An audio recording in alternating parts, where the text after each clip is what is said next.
Você sabe o que são carbon dots? E os curativos inteligentes que incorporam nanotecnologia para melhorar o seu desempenho?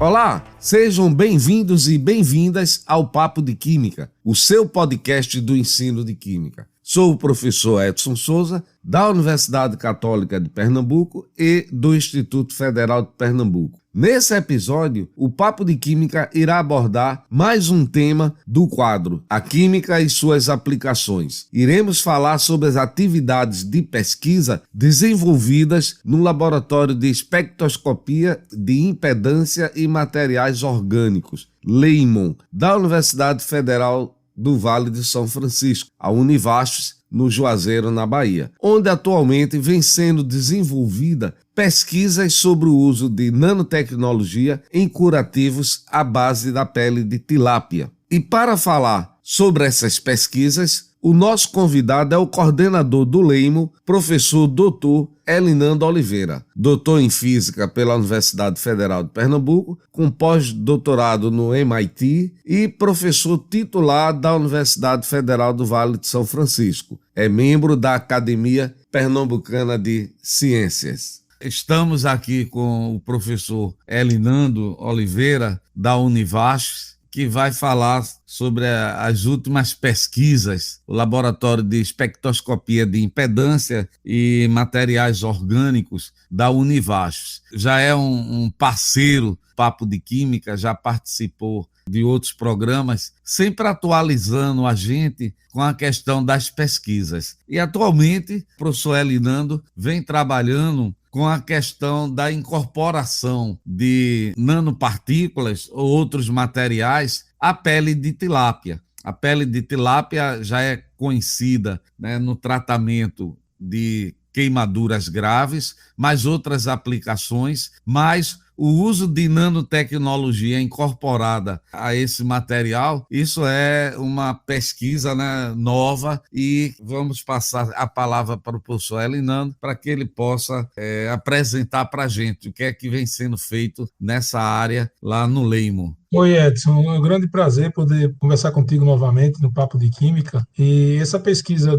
com a pele da tilápia teve início com o apoio de um edital específico de arranjos produtivos locais da FACEP. Então, a FACEP nos apoiou com esse APL, e dentro dos APLs para o estado de Pernambuco existe o da piscicultura, né? E Petrolina é um polo de piscicultura, de criação de tilápia muito forte. Então, nós fizemos uma parceria com a empresa aqui em Petrolina para que ela nos fornecesse a pele da tilápia, porque existia já antes desse processo do uso da pele da tilápia uma linha de produção de curativos inteligentes no laboratório. Então, esses curativos inteligentes eram feitos tanto à base da membrana da casca do ovo, quanto em fibras eletrofiadas. Então, a ideia foi sempre incorporar nanotecnologia nesses scaffolds, como chamam, né? Nesses suportes de tratamento, para que se melhore a resposta dele. E aí nós começamos a aprender a manipular a pele da tilápia, fazer o tratamento, remoção da carne, a descontaminação, desidratação da pele, para uma etapa seguinte, que não seria da aplicação direta, mas de incorporação de nanotecnologia nesse sistema. O que é que nós fazemos? Nós incorporamos desde nanopartículas de prata, óxido de zinco, dióxido de titânio, até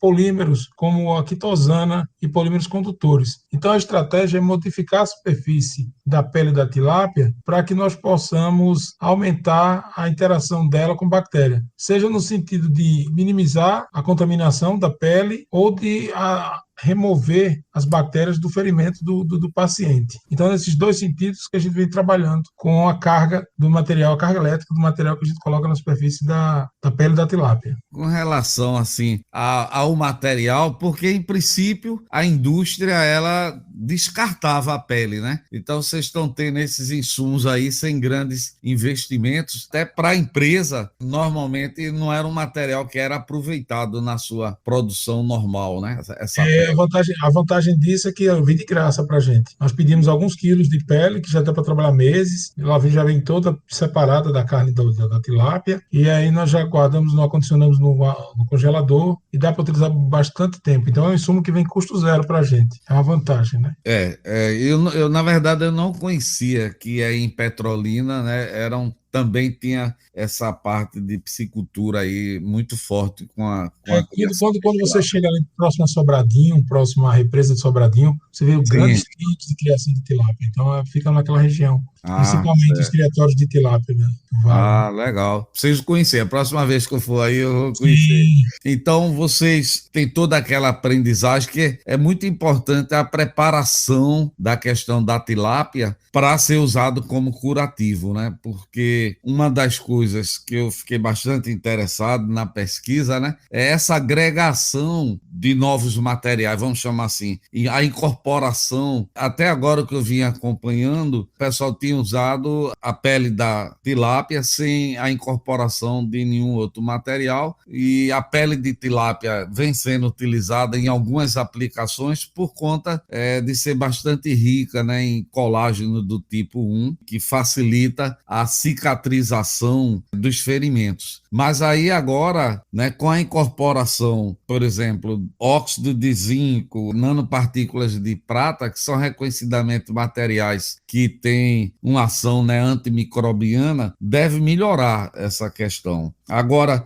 aí vocês estão na fase de preparação do material e já tiveram autorização assim para começar testes em animais, já testes em pessoas, alguma parceria com o hospital, como é que anda essa parte aí? esse projeto, o interessante do apoio da FACEP é de que vieram duas bolsas, uma de mestrado e uma de doutorado. Então temos uma aluna de mestrado e outra de doutorado trabalhando com a pele da tilápia, incorporando prata verde. E a gente está tentando praticar a química verde, né, em que menos reagentes analíticos são utilizados para a produção da prata. Então essa prata que vai na pele da tilápia, ela é reduzida pelo uso de plantas, de extrato de plantas aqui da Caatinga. Então a gente usa, por exemplo, o juazeiro, a mimosa, para fazer a redução da prata. E a grande vantagem disso é que quando você reduz a prata, você adiciona também alguns princípios ativos do próprio extrato para otimizar a ação antibacteriana do sistema. Então essa prata, ao invés de ser preparada utilizando o borohidreto de sódio, citrato de sódio ou outros compostos analíticos, a gente está utilizando o extrato de plantas da Caatinga. Ah, Então essa interessante, prata, hein?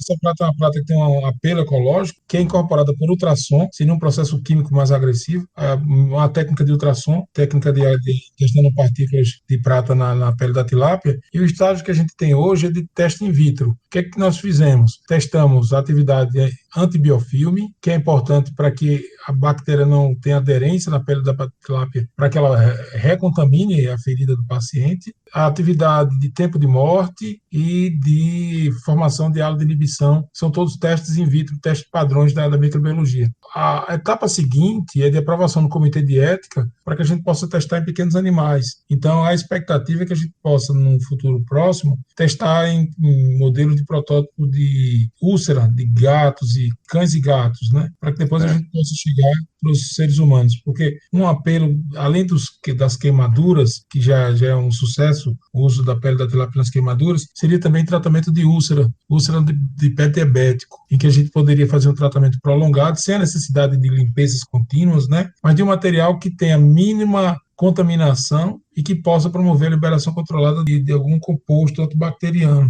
E aí a prata seria liberada. Então, nesse composto que a gente está utilizando, além das nanopartículas, há também o papel da quitosana, que funciona como um gel de liberação, que seria uma camada, uma fina camada polimérica na superfície da pele da tilápia, que colocaria a possibilidade dessa pele da tilápia, além de funcionar como um xenoenxerto, também promover a liberação controlada do que esteja incorporado nessa membrana de quitosana. Então, são vários testes que nós estamos fazendo e tentando otimizar o melhor sistema experimental para que a gente possa fechar essa etapa de in vitro e tentar passar a etapa de teste com os seres vivos, né? Até aí, com o pessoal de clínicas, né, veterinárias, importante essa participação, né? A questão, como você disse, primeiras aplicações realmente era na questão do tratamento de queimaduras graves, segundo e terceiro grau, né? Mas, pelo que a gente tem acompanhado, já algumas aplicações também na questão de queimaduras de animais tanto na região lá do Centro-Oeste, naquelas queimadas, como eu li que também, acho que no ano passado, foi há 2 anos atrás, foi utilizado lá na Califórnia, naquelas queimadas que de vez em quando nós temos lá, no tratamento de animais. Agora, com certeza, essa questão de a utilização na úlcera, né, principalmente na questão dos diabéticos, das feridas, isso realmente é uma grande aplicação para esse material. Então, vocês usam, além da pele da tilápia, né, que pelo colágeno que ela tem, já estimula a cicatrização do ferimento. Então, estão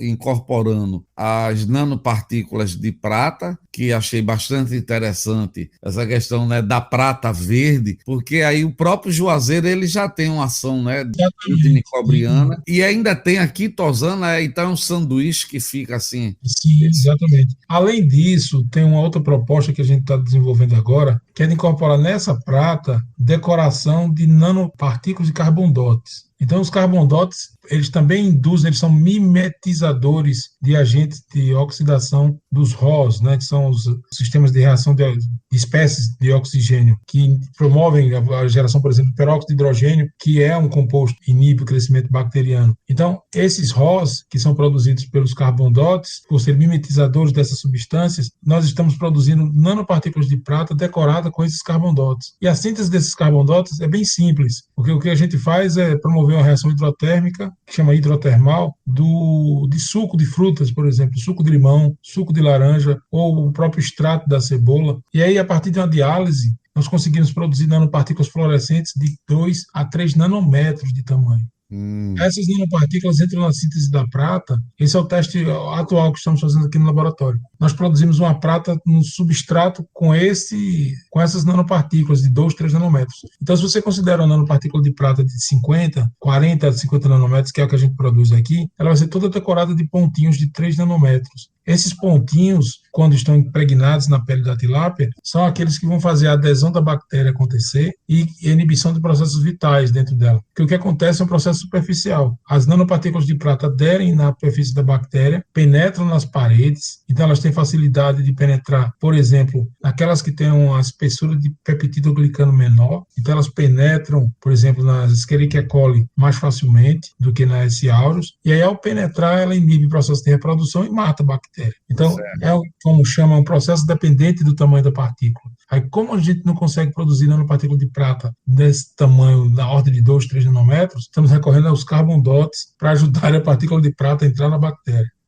Bastante interessante isso daí, viu? A gente estava conversando um pouco, aí você falou uma coisa que meus olhos brilharam, que foi a questão do polipirrol, né? Eu tenho uma história, né, de polipirrol que eu trabalhei com esse material, um polímero condutor, né? Mas com outras finalidades, né? Tanto no mestrado quanto no doutorado, com a parte voltada mais para a parte de sensibilidade a gases. Você só testou polipirrol ou já testou poliatilina, tiofeno? Como é que está sendo essa questão do uso de polímeros condutores na pele, com a pele de tilápia? Qual é assim, o objetivo e em que pode melhorar a ação da pele de tilápia? Interessante essa pergunta, Edson.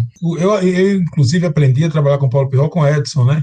Para quem não sabe, a minha primeira iniciação científica foi no Projeto Aroma. Era um menino lá de 19 anos. Minha primeira iniciação científica foi no laboratório do professor Celso. E aí eu fui trabalhar com Chico, Mara, Edson, a minha primeira polimerização foi lá no laboratório de química, com a ajuda do Edson, da Virgínia, lá no departamento de física da UFPE. E aí eu continuei trabalhando com polipirrol para fazer supercapacitor, para fazer outras coisas. Mas aí em 2012, já faz 10 anos, mais de 10 anos, 11 anos, né? Eu comecei a interagir com um microbiologista aqui da Univasf chamado Matheus. E aí ele diz assim: esse teu sistema, Elinandro, tu já testaste contra a bactéria? E a gente foi brincar com eles. Eu não sei, Matheus, será que mata? Porque o grande problema hoje em dia é das superbactérias, que são bactérias resistentes aos antibióticos, né? Então, praticamente nenhuma combinação combinação de antibiótico, mas mata, porque a gente usa antibiótico à exaustão, então as bactérias vão se adaptando àquilo dali e vão criando resistência ao antibiótico. E aí o interessante é que nós conseguimos desenvolver um sanitizante à base de polipirrol, que a gente chamou de super detergente. E aí, inclusive, isso é patenteado. A gente fez a patente aqui na Univas, depositou, e ele é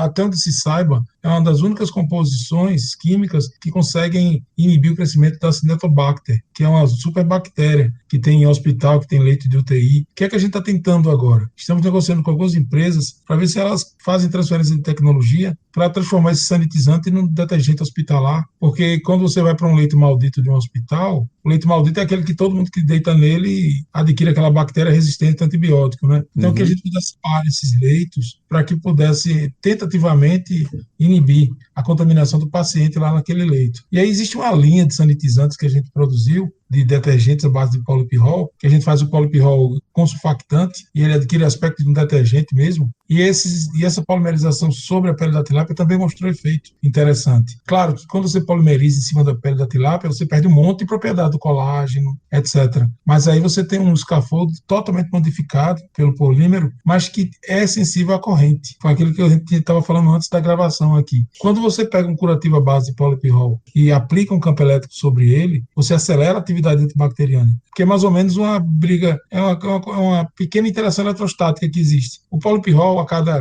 milímetros na cadeia polimérica, ele tem uma carga positiva. Essa carga positiva interage com a parede celular da bactéria, que é negativa. Então, o polipirrol atrai a bactéria, e quando ele atrai a bactéria, ele entra em contato com ela, fura a parede celular, penetra e mata a bactéria. Então, a ideia da incorporação do polipirrol vem dando muito certo. A polanilina tem o mesmo princípio, nós já fizemos testes com ela, também funcionou. Ainda não chegamos a testar o pedote, mas acredito que seja também possível se fazer um antibacteriano à base de polímeros condutores. E aí seria justamente para trabalhar contra essas bactérias que antibiótico nenhum mais dá jeito, né? E a questão da toxicidade desse material, desses polímeros condutores, para uso assim, já foram feitos testes da toxicidade do polipirrol, da polianilina? E pequenos em camundongos já foi feito teste, inclusive é um artigo que está prestes a ser, espero que seja aceito, né? Está submetido à revista, já voltou, está novamente em análise, mas a toxicidade aguda já foi desprezada, foi descartada a partir dos resultados desse artigo aí. Mas seria basicamente tratamento na pele, sem incorporação dentro do corpo do paciente. Certo. Então, você tem o polipirrol para tratamento dessas feridas, ou para limpeza, sem necessidade de contato com a pele. Porque o polipirrol seria, por exemplo, um detergente que você limpa uma superfície e elimina as bactérias, por exemplo, resistentes a antibióticos, sabe? Aí tem duas possibilidades, do curativo da pele da tilápia, incorporando o polipirrol diretamente, ou utilizando o polipirrol como sanitizante mesmo, em que você vai simplesmente lavar a peça e com um detergente à base de polipirrol. Então, para eu acompanhar o raciocínio aí, então você tem uma linha que você está com a pele da tilápia, né, incorporando, como você disse, óxido de zinco,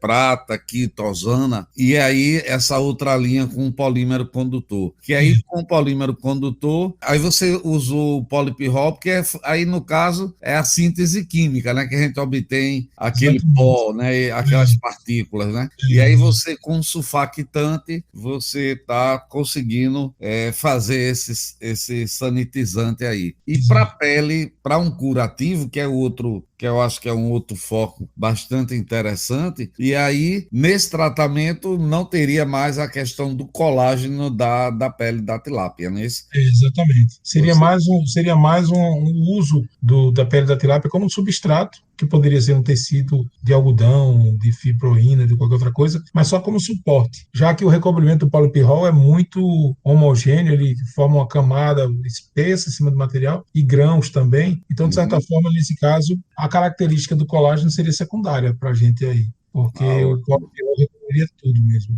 Muito bom, Elinando. Parabéns a você e a todos do grupo. É muito bom a gente tomar conhecimento das pesquisas de ponta desenvolvidas na Univastes. Você gostaria de acrescentar mais algum detalhe, mais alguma observação? E só dizer que essa área da química verde, eu acho que ela é muito atraente, porque se a gente pensa numa realidade em que menos material tóxico deve ser produzido como sendo rejeito de uma reação, a pele da tilápia, a membrana do ovo, a síntese verde de reagentes. Eu acho que é uma solução que contribui não só com a saúde pública, mas também com o planeta em si, né? Porque se nós produzimos muitos curativos que, ao invés de serem lixo, são novas possibilidades de insumos para ser utilizado pela indústria, a gente está também ajudando, além da saúde pública, ajudando o planeta a preservar um pouco mais reutilizar, né, os rejeitos sob forma de insumos. Sim, né? Tá com, o pessoal costuma dizer, a gente tem um pequeno, grande problema atualmente, né? Que inclusive será alvo de uma entrevista dentro em breve, né, com um biólogo, que é a questão das as micropartículas ou os microplásticos, né? Sim. Que tá, assim, tomou dimensões realmente gigantescas esse problema, pela não reutilização, né, do plástico, que é um material que a maioria desses plásticos que são colocados nos rios, que chega até os oceanos, são materiais que poderiam ser reciclados pelo homem. A grande maioria deles poderia ser reciclado. Então é importante. A Química Verde, né, é um movimento que já vem há um certo tempo. Muitas universidades já criaram um programa, né, não só nos laboratórios de pesquisa, mas também nos laboratórios acadêmicos, né, que gera efluentes. O fundamento da Química Verde era a gente realmente utilizar a menor quantidade possível, né, desses materiais. Elinando, né, mais uma vez, assim, agradecer, bate-papo aqui ilustrativo, né, de quanto está avançado a pesquisa aí, né, no Leimo, com coisas que está tendo, né, a perspectiva de utilização na sociedade, né, como esse sanitizante, e com certeza vai começar os testes aí com animais e depois com seres humanos desses curativos, e com certeza será uma excelente contribuição que vocês estão dando aí para a ciência e também para a sociedade. Então, mais uma vez, né, eu agradeço a tua disponibilidade em participar aqui, né, do Papo de Química. Obrigado. Obrigado, Edson. É sempre um grande prazer falar com você. Espero que você possa vir aqui em Petrolina para a gente conversar mais. Vamos marcar. Sempre que tiver interesse de bater um papo junto com o Papo de Química, pode entrar em contato, que eu estou sempre à disposição. Acho que é um podcast, um projeto muito interessante, fundamental aí em engrandecer a divulgação científica, né? Parabéns aí pelo seu projeto, Edson. Tá bom, Leonardo. Obrigado. Até logo.